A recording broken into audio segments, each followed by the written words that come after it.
We're joined now by Arturo De Frias of Evolution Securities. Thanks so much for joining us. Now, the figures have been good across the board. Is this something that is likely to be repeated with all the figures that we're going to see for banks now? No, I don't think so. We are particularly concerned with investment banking revenues, and we will see, and also perhaps with the Italian banks, we will see UniCredit results today and Barclays results on Thursday, which in my view could be the ones that could surprise negatively. Right, okay. So really is it the investment banking arms that you're concerned about that will underperform? Yeah, it's the investment banking arms, but also in some cases, like for example Eastern Europe, we still expect increase in impairments. In fact, HSBC's numbers were much better than expected because they increased massively their impairments in 2009. So we are now seeing a reduction on that one. But still, we could see impairments going up in several other banks in Europe. So we're not out of the woods yet? We are not out of the woods yet, no. No, we did have a substantial U-turn at Basel in terms of reducing the amount of future capital and funding needed for banks. Yeah. How significant do you think that is for the sector? It is very, very significant.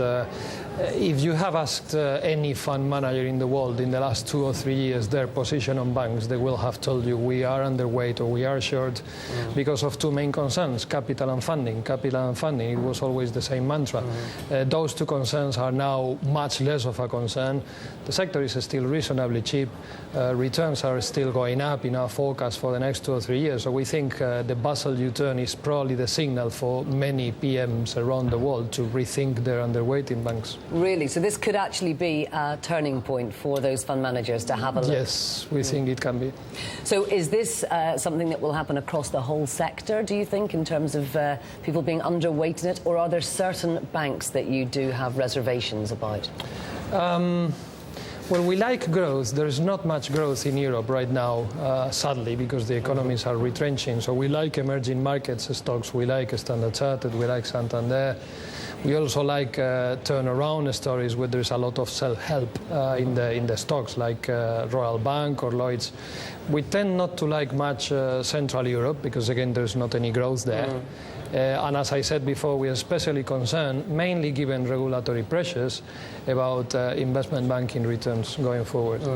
Now, you mentioned RBS and Lloyds there. Obviously, both are still heavily owned by the British government. And George Osborne and Vince Cable have both been dipping their toe in this water and saying that they want to see the banks lending more to small and medium-sized businesses.